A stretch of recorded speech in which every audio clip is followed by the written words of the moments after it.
Vamos para a nossa aventura, na nossa leitura de mais um livro.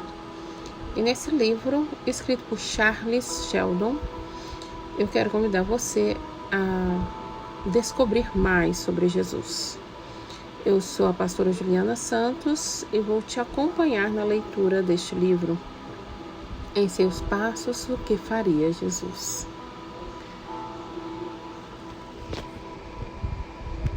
Capítulo 1.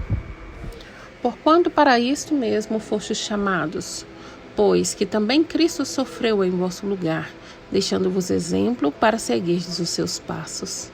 1 Pedro capítulo 2, versículo 21. Numa sexta-feira de manhã, o reverendo Henrique Maxwell estava tentando completar o sermão para o culto matutino de domingo. Interrompido várias vezes, começou a ficar angustiado, pois o tempo ia passando e ele não havia chegado a um final satisfatório. Depois da última interrupção, recomendou à esposa enquanto subia os degraus de volta ao escritório: Maria, se alguém vier a partir de agora, diga que estou muito ocupado e não posso atender, a não ser que se trate de alguma coisa excepcional. Está bem, Henrique, mas estou saindo para visitar o jardim de infância. Você vai ficar sozinho em casa. O pastor entrou em seu escritório, fechou a porta. Poucos minutos depois, notou que sua esposa saía e logo tudo voltou à calma. Acomodou-se à mesa com um suspiro de alívio e continuou a escrever. O texto escolhido fora 1 Pedro 2, 21. Porquanto para isto mesmo fostes chamados, pois que também Cristo sofreu em vosso lugar, deixando-vos o exemplo para seguirdes os seus passos.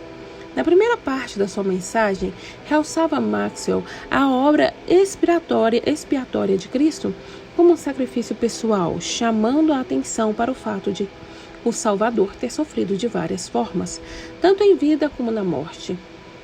Passava então a considerar a expiação como um exemplo, apresentando ilustrações da vida e dos ensinos de Jesus.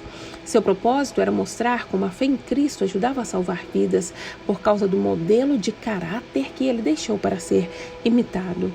O pastor havia chegado ao terceiro e último ponto do sermão, a necessidade de seguir o sacrifício e o exemplo de Jesus. Ele anotou 3 passos. Quais são? E que se preparava para colocá-los em ordem. Lógica, quando ouviu o toque estridente da campainha. Sentado à mesa, Henrique Maxwell franziu a testa. Permaneceu ali sem responder à campainha, mas logo em seguida ela voltou a tocar. Levantou-se então e caminhou até a janela que dominava a vista de toda a frente da casa. O homem estava de pé nos degraus, era jovem, vestia roupas esfarrapadas. Parece um mendigo, pensou o pastor. Acho que vou ter que descer. E, mal terminou a frase, foi descendo a escada para abrir a porta. Houve um momento de silêncio quando se olharam frente a frente. Mas um homem em andrajos tomou a iniciativa de falar. Estou desempregado, Senhor, e pensei que talvez pudesse me indicar alguma coisa para fazer. Não conheço nenhum emprego disponível. Está difícil encontrar trabalho, disse Maxwell, procurando fechar a porta. Eu não sabia disso, mas talvez o Senhor pudesse me recomendar a empresa ferroviária ou ao chefe das oficinas da estrada de ferro. Alguma outra coisa, prosseguiu o moço, enquanto passava o surrado chapéu de uma mão para outra, demonstrando nervosismo. Penso que não adiantaria. Por favor, queira me perdoar. Estou muito atarefada essa manhã. Espero que encontre alguma coisa. Lamento não poder oferecer nada que possa fazer aqui. As únicas coisas que tenho são um cavalo e uma vaca, mas eu mesmo trato deles. O reverendo Henrique Maxwell fechou a porta, ouvindo os passos do homem descendo a escada. Quando subia ao escritório, viu pela janela do corredor que o homem descia a rua vagarosamente, ainda com o chapéu entre as mãos. Havia algo em sua figura tão abatida, desamparada e angustiada, que o pastor ficou hesitante por um momento ao olhar para ele à distância. Em seguida voltou ao seu trabalho e, com um fundo suspiro, retomou suas anotações. Não houve nenhuma outra interrupção. Às 2 horas depois, quando sua esposa voltou, o sermão estava terminado. As páginas soltas foram reunidas, presas e colocadas sobre a Bíblia. Estava tudo pronto para o culto da manhã no domingo.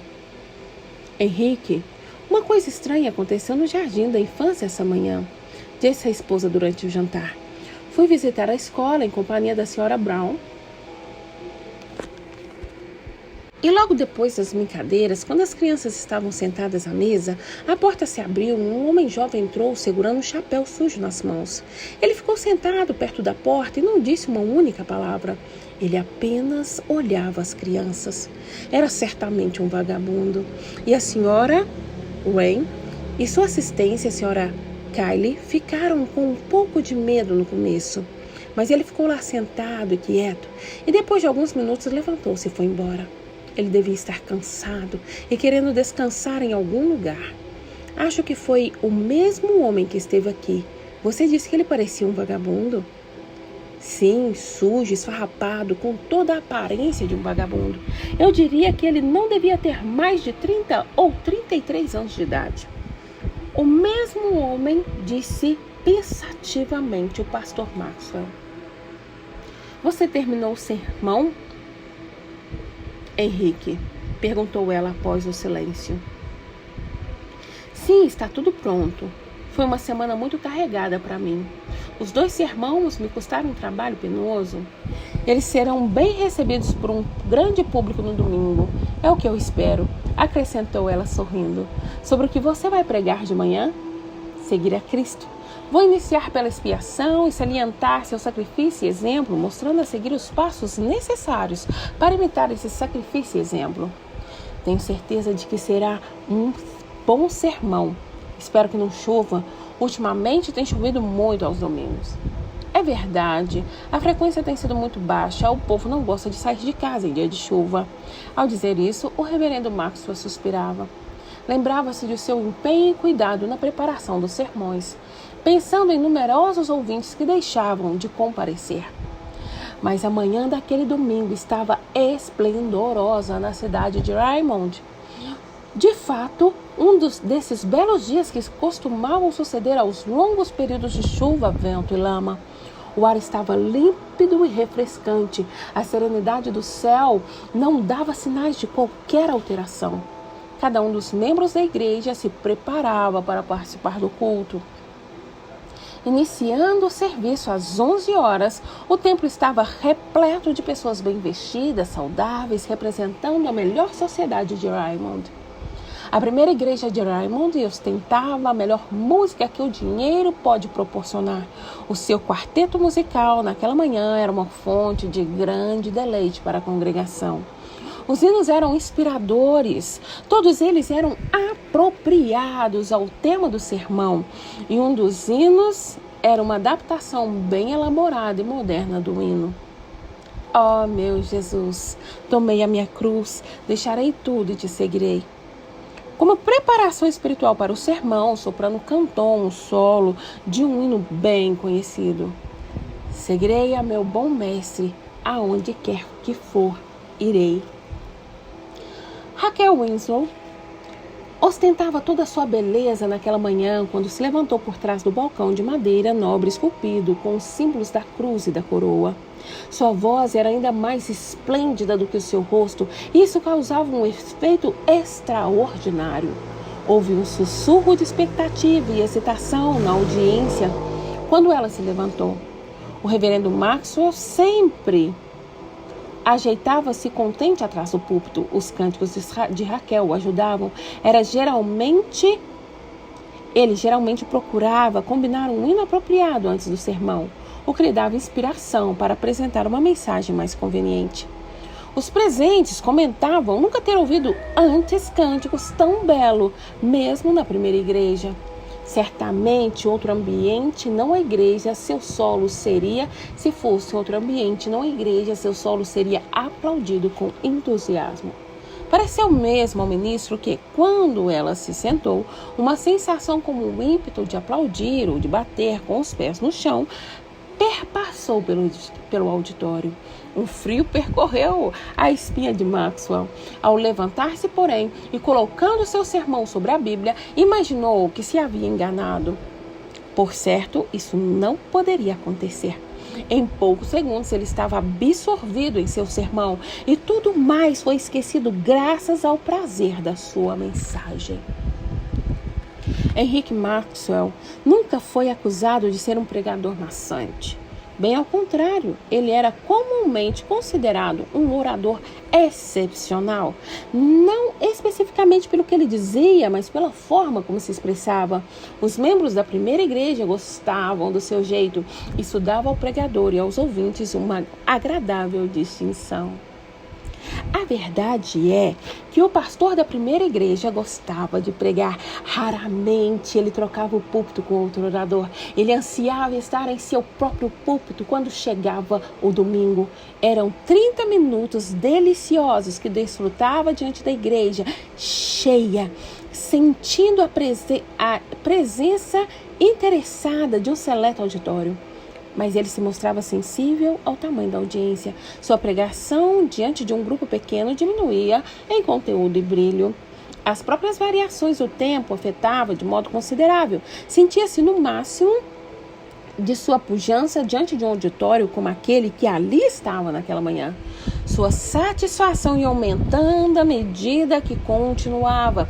A igreja era a melhor da cidade, contava com um quarteto de alto nível. Sua congregação era composta de pessoas importantes, representativas da riqueza, da melhor sociedade e da elevada cultura de Raymond. Ele tinha pela frente um período de 3 meses de férias no verão e as circunstâncias do seu pastoreado, sua influência, sua posição como pastor da primeira igreja da cidade.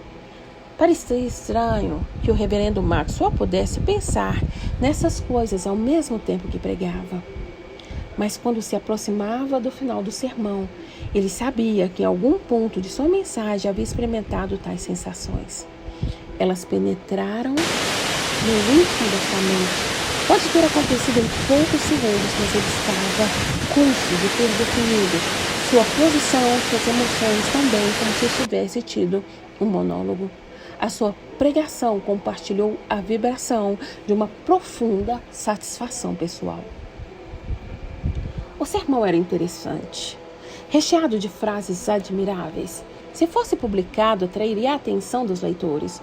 Pronunciado do púlpito com paixão, dramaticidade, com bom gosto, de nunca melindrar nem demonstrar qualquer sinal de afetação ou declamação. Era uma soberba pesa oratório. Se o reverendo Maxwell estava satisfeito com as condições do seu pastorado, naquela manhã a primeira igreja também compartilhava esse mesmo sentimento.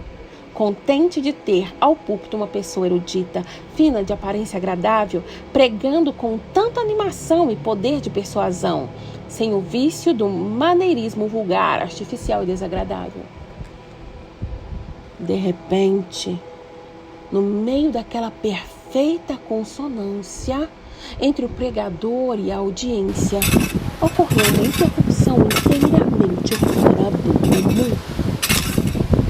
Seria difícil avaliar o impacto do choque que essa interrupção causou. Foi tão inesperada, tão contrária a quaisquer pensamento das pessoas presentes, que não houve espaço naquele momento para qualquer iniciativa ou reação. O sermão já tinha acabado. O reverendo Maxwell tinha fechado a grande Bíblia sobre os seus manuscritos e estava prestes a sentar-se.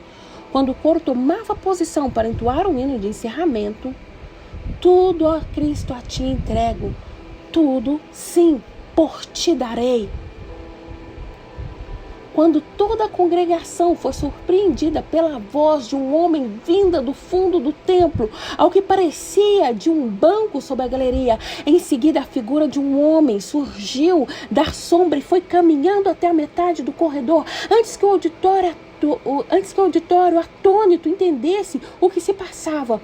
O homem foi até o espaço vazio diante do púlpito, voltou-se de frente para o púlpito.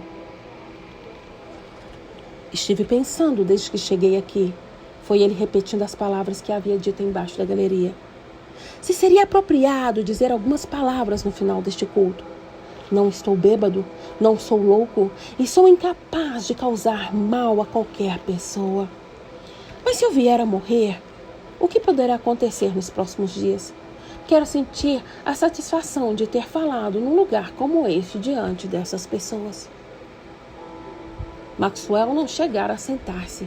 Estava ainda de pé, apoiando-se no púlpito, olhando para o estranho. Era ele o homem que tinha ido à sua casa na última sexta-feira. O mesmo homem jovem, maltrapilho, abatido e desorientado. Estava com o surrado chapéu girando entre as mãos. Parecia ser aquele seu gesto preferido. Não tinha feito a barba e seu cabelo estava todo embaraçado.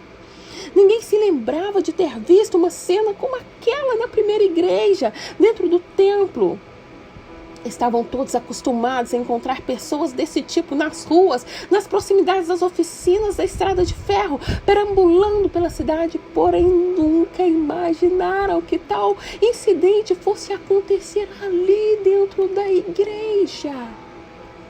Não havia nada de ameaçador no comportamento e jeito de falar do homem. Ele não estava excitado e falava em voz baixa, mas compreensível. Maxwell estava impassível, mudo, apesar do golpe que lhe causou estupefação. Lembrava-se ligeiramente de uma pessoa que vira em sonho, caminhando e falando. Nenhuma pessoa se mexeu. Ninguém fez qualquer gesto para interromper ou fazer calar o estranho. Provavelmente o choque inicial de sua aparição repentina causou tal perplexidade que inibiu a ação de todos sobre o que deveria ser feito. Em todo caso, ele continuou a falar normalmente, sem preocupar-se com a interrupção ou com o fato incomum de ter ofendido o decoro da solenidade do culto da primeira igreja. E quando falava, o ministro apoiava-se no púlpito, seu rosto cada vez mais pálido e triste a cada momento. Contudo, nenhum movimento fez para interromper a fala do intruso. O auditório permanecia calado, imobilizado. Uma outra face, a de Raquel Winslow, no coro, estava voltada toda pálida e chocada para a figura maltrapilha de chapéu desbotado. O rosto de Raquel estava luminoso o tempo todo, sob a pressão daquele incidente jamais visto. Ele estava tão personificadamente inconfundível como se tivesse sido esculpido a fogo. Não sou um vagabundo comum. Muito embora não conheça qualquer ensino de Jesus que torne uma espécie de vagabundo menos digna de salvação do que outra. Os senhores conhecem? Ele fez a pergunta tão naturalmente, como se todo o auditório fosse uma pequena classe bíblica. Fez uma pausa por um momento, tossiu penosamente e ele continuou. Perdi meu emprego há 10 meses. Minha profissão é tipógrafo. As novas máquinas linotipos são uma ótima invenção, mas sei de 6 tipógrafos que se suicidaram no período de um ano, justamente por causa dessas máquinas. É claro que não vou censurar os jornais por comprarem esses linotipos. Mas o que pode fazer um trabalhador? Nunca aprendi outra coisa. Isto é a única coisa que sei fazer. Andei por toda parte neste país tentando achar alguma coisa. E há muitos outros na mesma situação. Não estou reclamando, estou apenas relatando os acontecimentos. Mas o que estava me intrigando quando me sentei lá atrás, embaixo da galeria, é saber se o que vocês chamam seguir a Jesus é a mesma coisa que ele ensinou. O que ele quis dizer com essas palavras? Sigam-me.